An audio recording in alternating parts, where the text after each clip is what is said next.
Amin. Shalom. Selamat malam Bapak Ibu yang dikasihi oleh Tuhan. Minggu depan tolong diisi kursi-kursi depan supaya enak dilihatnya, ya, supaya berkatnya juga langsung didapatkannya, ditransfer, ya. Boleh kan? Iya, boleh. Beristilah hamba Tuhan di depan minggu depan. Oke. Baik part-time maupun full-time semua di depan. Jadi kita mengajak, bukan mendorong, tapi mengajak. Haleluya. Mari kita buka Alkitab kita di dalam kitab Markus Mareko bahasanya, Mareki kalau Mareko bukan Mareki. Oh, Matius yang saya maksud ini salah. Markus 6 ayat 45 sampai dengan 52. Mari kita bergantian membacanya. Yesus berjalan di atas air.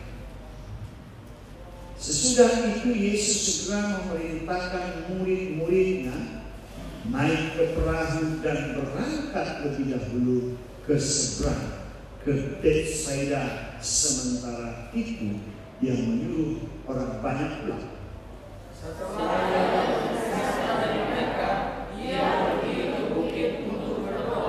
Ketika hari sudah malam, perahu itu sudah di tengah danau, sedang Yesus tinggal sendirian di dalam.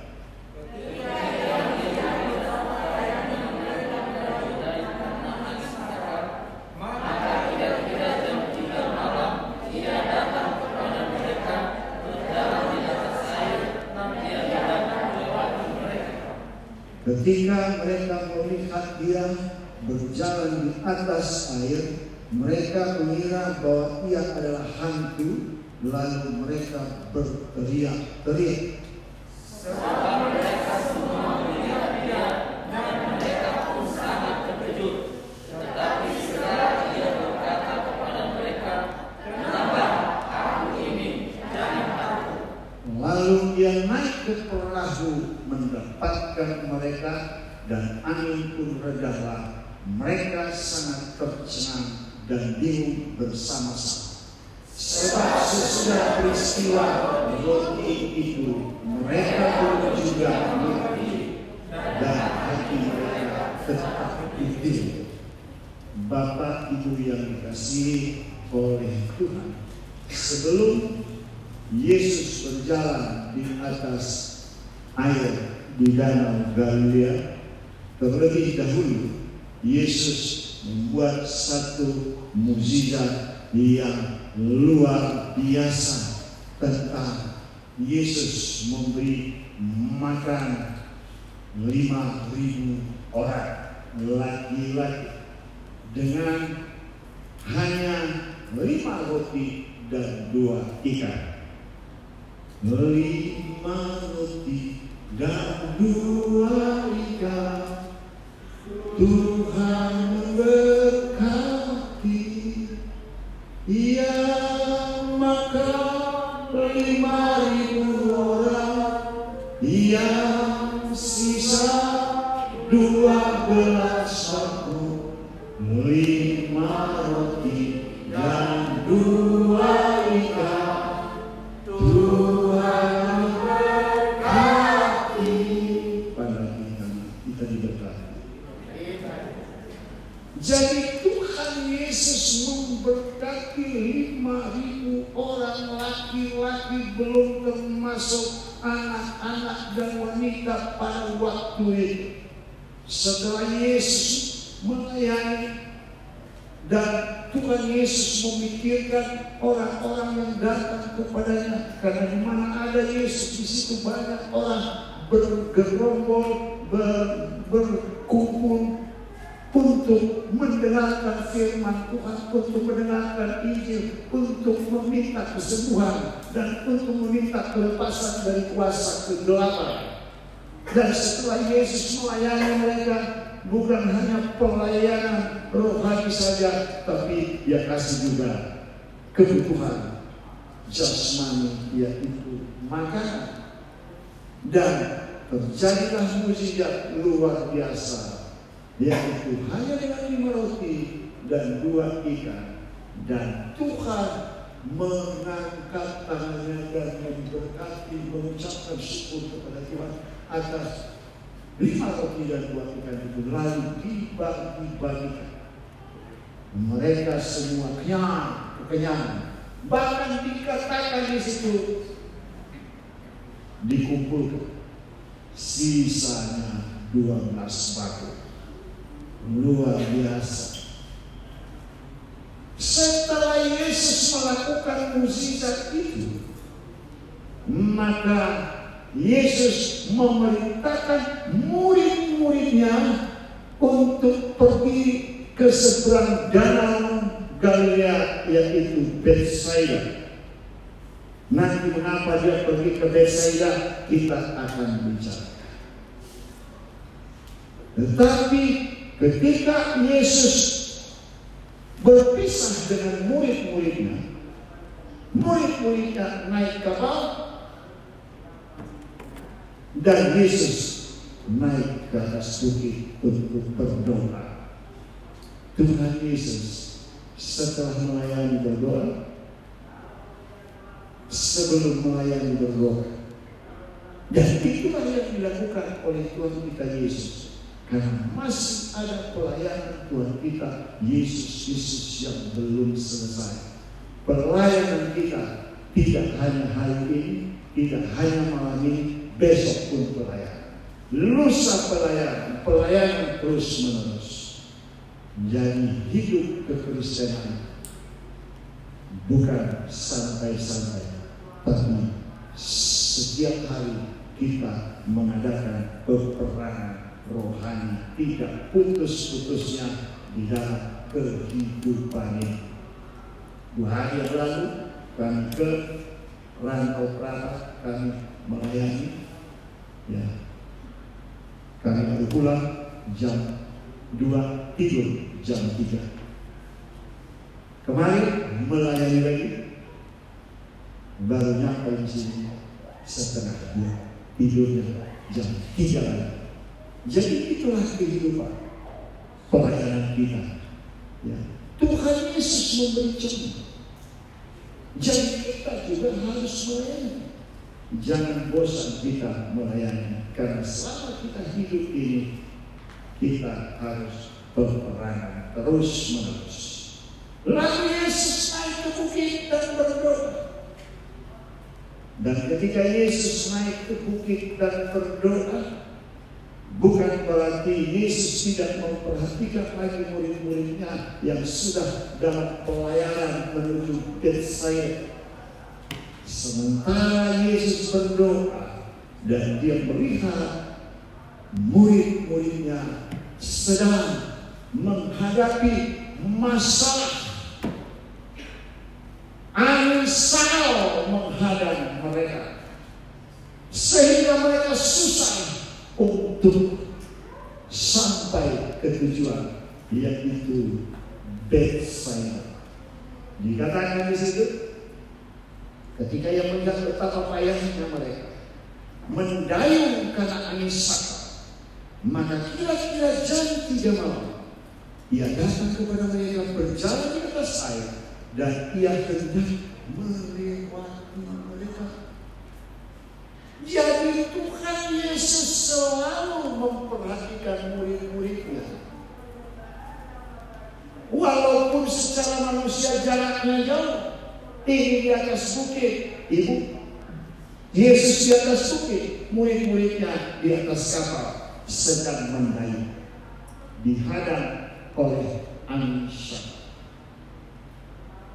Walaupun kita tidak melihat Tuhan, tetapi Dia memperhatikan kita. Matanya tertuju kepada kita. Mata Tuhan tertuju kepada murid-murid. Artinya Dia mengawasi kita, Dia memelihara kita, Dia melindungi kita. Dan ketika mereka sedang mengalami masalah, yaitu angin sakal. Saudara yang berkati oleh Tuhan, angin sakal yang dihadapi oleh murid-murid Yesus ini adalah gambaran kehidupan kekristenan yang mengalami masalah, yang mengalami problem, yang mengalami penderitaan. Bukan hanya satu orang dua orang yang mengalami, bukan hanya jemaat yang mengalami, tetapi murid-murid Yesus, hamba-hamba Tuhan, pendeta, sintua mengalami hal yang sama. Kemarin kami melayani seorang sintua mengalami masalah dalam keluarga. Masalahnya yaitu istrinya juga seorang guru dan dia juga guru. Hamba Tuhan, sinenya satuan yang Kristus, sintua kalau di gereja tertentu. Tapi di gereja lama kami itu namanya sineng atau satuan Nihah Kristus sintua. Istrinya mengalami power syndrome.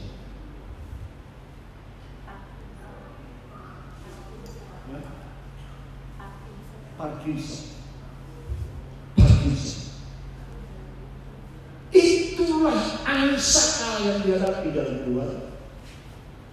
Parkinson, gemetar, sebentar berhenti. Bisa jalan, ketika kita itu angin sakal. Dalam pelayanan pun problem angin sakal dialami bergantung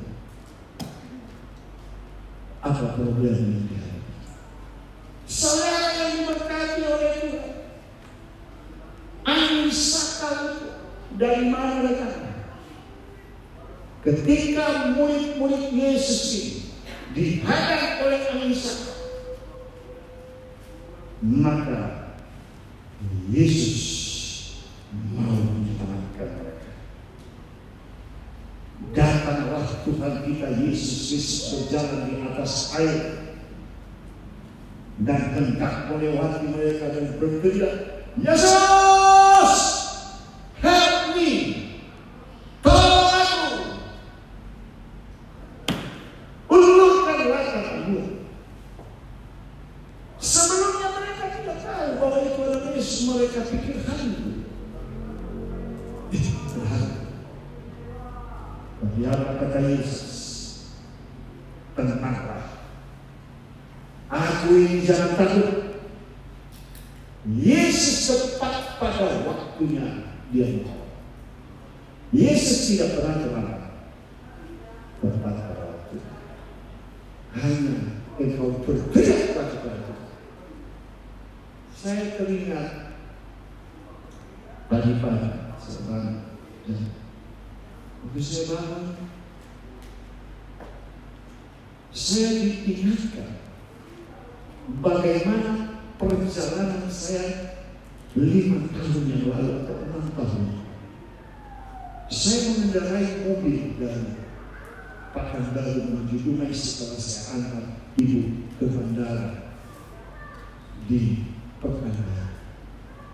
Dan pagi-pagi itu jam 7 saya menuju Dumai, sedang semedi sejalan, dan saya cari jalan-jalan tikus di mana jalan macet. Saya cari jalan-jalan kampung dan saya dapatkan jalan kampung itu. Jalannya dalam keadaan basah karena baru diguyur oleh hujan. Dan ketika penurunan, saya rem, enggak berhenti karena licin. Jurang sudah menunggu. saya kendalikan susah. Tapi hanya dengan perkataan Yesus tolong, dan seketika itu mobil berhenti dan mesin mobil stop mati. Itulah angin serta yang saya. Kalau saya tidak berpihak kepada Tuhan, jurang sudah menunggu. Itulah iblis menghadap kita. Iblis menggagalkan kita. Mengapa? Karena iblis sudah tahu ada 12 jemaat dibaptis di belakang. Kalau saya keluar dari mobil, saya nangis. Betapa besar kasihmu kepada saya ketika aku berteriak minta tolong, Engkau menolong saya. Satu detik dia selamatkan saya. Begitu saya mati. Wah, ditolongnya saat itu juga.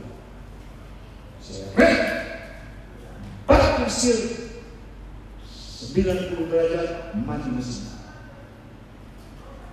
Itulah hebatnya Yesus itu. Dia tolong. Dan sore hari baptisan. Demikian juga murid-murid Yesus dihadap oleh iblis. Mengapa? Karena ada pelayanan di depan. Di ayat yang ke-53 sampai 56. Setibanya di seberang Yesus, murid-muridnya mendarat di Genesaret dan berlabuh di situ. Ketika mereka keluar dari perahu, orang segera mengenal Yesus. Maka berlari-larilah mereka ke seluruh daerah itu dan mulai mengusung orang-orang sakit di atas jalannya, supaya Yesus di mana saja katanya ia bersemak selain.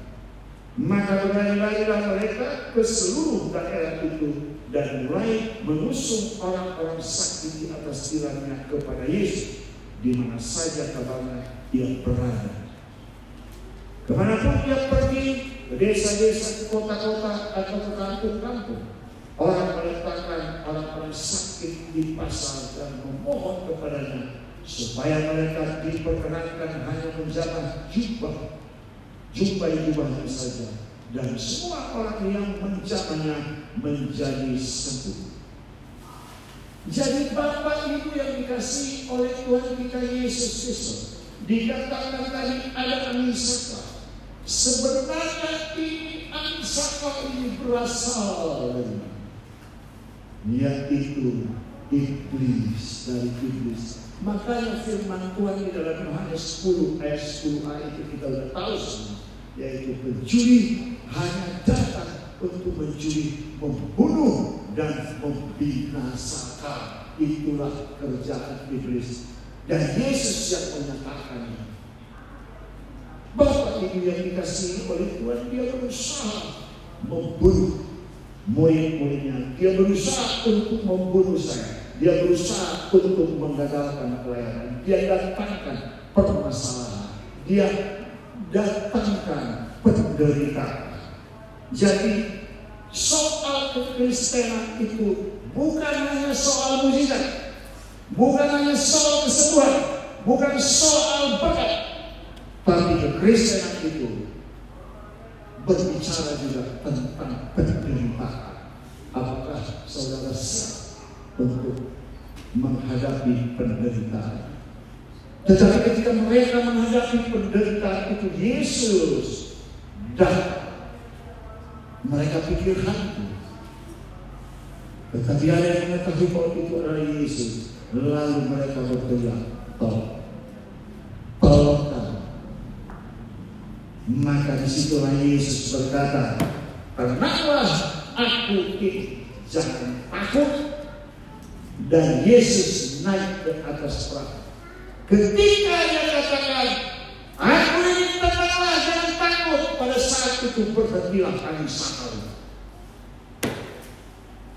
Makanya Yesus, kita merangkul, kita berteriak, kita libatkan Tuhan dalam kehidupan kita, maka angin sakau itu berhenti, penderitaan itu berhenti, kesusahan itu berhenti, perhalangan dari iblis itu lenyap di dalam nama Yesus Kristus. Apapun masalah yang saudara hadapi, apapun yang saudara alami, hanya dengan berkata aku bersuka dan tetap mengucap syukur dalam segala hal, karena itulah yang dikehendaki oleh Allah di dalam Kristus Yesus bagi kita. Tepat waktunya Yesus datang, walaupun secara fisik kita tidak lihat, tapi Tuhan Yesus tetap memelihara kita, memperhatikan kita. Dia tidak membiarkan kita untuk menderita bergantung pada teriakan saudara sekarang, bergantung kepada permohonanmu kepada Tuhan kita Yesus. Ada goal, ada tujuan di depan, yaitu untuk menyembuhkan orang-orang di Genesaret yang lumpuh dapat berjalan, yang tuli dapat mendengar, yang lemah tubuh bisa kuat, sakit apapun Tuhan menyembuhkan. Beberapa di antara kita, bukan hanya beberapa di antara kita, sudah mengalami mukjizat-mukjizat Allah. Karena engkau tidak mendapatkan solusi Tuhan di mana, tetapi Tuhan memberikan solusi kepada keluarga, kepada penyakit, kepada masalah, diambil alih oleh Tuhan kita Yesus Kristus. Ketika tiba mereka di Genesaret itu, mereka begitu turun dari perahu atau kapal, maka mereka disambut oleh banyak orang yang menyambut siapa? Orang-orang bermasalah, orang-orang yang sakit, orang-orang yang kerasukan setan. Jadi saudara siap, dimanapun saudara pergi, dimanapun saudara mengunjungi tempat, siap untuk mendoakan orang sakit, siap untuk mengusir kuasa kegelapan, karena kau menjadi terang dan barang bagi mereka. Jangan hanya melayani di sini, tapi melayani di mana kau pijakkan kakimu, di situ pelayanan. Itulah yang dikatakan itu juga. Kemanapun tanah yang engkau pijak itu adalah milikmu. Itu milik kita untuk kita doakan, untuk kita adakan peperangan rohani. Jadi Bapak Ibu yang dikasihi oleh Tuhan, saya senang bahwa saudara datang beramai-ramai di sini. Dan saya percaya minggu depan tidak segini, tapi 2 kali jumlah. Ini namanya ibadah, bukan ibadah biasa-biasa, tapi ibadah yang luar biasa, di mana Yesus mengadakan ibadah di Genesaret, di mana mereka itu berlari ke sana kemari. Murid Yesus melakukan pelayanan bersama dengan Tuhan kita Yesus Kristus, yang lumpuh dibawa di atas sini, diletakkan di depan Tuhan Yesus. Bahkan dikatakan di pasal-pasal itu mukjizat-mukjizat diarahkan, kesembuhan-kesembuhan diarahkan. Mereka berkata, asalkan saja ku jamah jubahnya, jubah-jubahnya, maka kami sembuh. Di ayat yang terakhir itu, semua orang yang menjamah dia menjadi sembuh.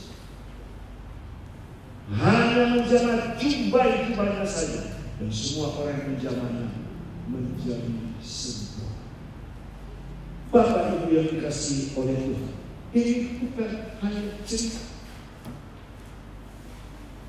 Ada orang yang membaca hanya cerita, tapi ini punya kuasa yang dasar luar biasa. Yesus memberikan cara pelayanan, dokter memberikan cara menyuntik, Dokter memberikan cara bagaimana mendiagnosa penyakit. Maka murid-murid mereka pun melakukan yang demikian juga kita. Tuhan Yesus memberitahukan kepada kita melalui firman ini, melalui Alkitab ini, buku di atas segala buku. Maka kita tidak hanya membaca sebagai sejarah, tapi kita membaca sebagai Allah yang Maha Kuasa, yang punya kuasa yang dahsyat dan luar biasa. Ketika kita mengimani, maka Dia kuasa. Tadi sore saya di WA oleh seorang wanita. Dia bilang, "Pak, tolonglah doakan bapak saya." Disebutkan lagi. Sekarang di rumah sakit Pekanbaru. Otakku kanker leher, sudah tidak bisa makan lagi, dan diinfus dan lain sebagainya. Saya WA, saya bilang, "Nama bapak siapa? Namamu siapa? Tampilkan fotomu dan foto bapak." Lalu dia tampilkan bahwa saya ini bukan jemaat di GBK, tapi jemaat di satu gereja. Tapi saya merasa diberkati ketika saya ibadah di gereja bapak. Kadang saya masuk siang, kadang sore saya masuk. Tapi 3 bulan yang lalu bapak saya sakit. Barulah hari ini saya WA bapak. Tolonglah doakan. Jadi tadi sore kami berdoa untuk 3 ibu, saya dan kami doakan. Lalu saya tanya sama dia, mengapa baru diberitahu kepada saya setelah seluruh tubuhnya setelah kanker itu menjalar ke seluruh tubuh? Tapi tidak berdoakan. Tapi saya katakan, kami tetap berdoa. Jadi bukan hanya itu, masih banyak yang kami doakan tadi. Jadi Bapak Ibu yang dikasihi oleh Tuhan, hanya satu-satunya yang bisa menolong, yaitu Tuhan kita Yesus. Berteriak terus setiap hari kepada dan kita benar-benar sungguh-sungguh menghadapi peperangan setiap hari. Janganlah baca firman Tuhan coba, itulah kekuatan kita. Aku mempunyai keyakinan yang kokoh dalam Injil, karena Injil itu adalah kekuatan Allah untuk menyelamatkan setiap orang percaya, pertama-tama orang Yahudi, tetapi juga orang Yunani. Dan di dalamnya nyata kebenaran Allah yang bertolak kepada, sebab di dalamnya nyata kebenaran Allah yang bertolak dari iman dan dipimpin iman, dan ada tertulis orang benar hidup oleh iman. Jadi kita percaya pada firman, kita punya iman kepada Tuhan, kita harus berdoa seperti Yesus. Selesai Yesus melakukan tugas pelayanan dan Yesus naik ke tempat yang tinggi berdoa. Selesai kita bekerja, kita bersyukur kepada Tuhan, kita berdoa. Kita memulai pekerjaan kita mengucapkan syukur, Tuhan memberi kekuatan kepada kami, dan kami mau memulai pekerjaan kami pada hari ini. Itu yang kita harus lakukan setiap hari. Mari kita bersama-sama berdiri.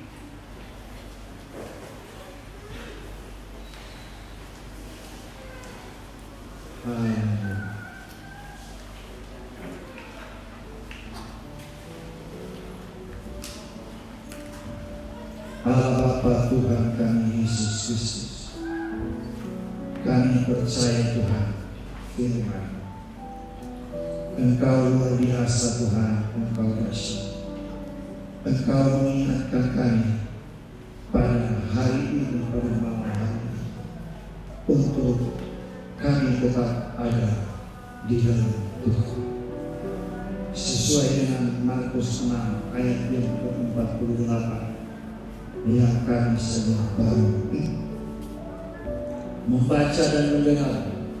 Dikatakan ketika ia melihat betapa payahnya mereka mendayung karena angin sang, maka kira-kira jam 3 malam ia datang kepada mereka berjalan di atas air, dan ia hendak melewati mereka. Di jam 3 itulah Tuhan Yesus datang kepada murid-murid. Ketika engkau bangun di jam 3 itu, engkau berdoa kepada Tuhan. Karena saat-saat itu adalah waktu yang rawan. Dan ketika engkau berdoa kepada Tuhan, maka Tuhan menolong. Jangan sia-siakan waktu pagi ketika engkau dibangunkan oleh Tuhan. Bukan hanya sekedar engkau ke toilet, tetapi engkau berdoa kepada Tuhan pada saat itu. Membawa hidup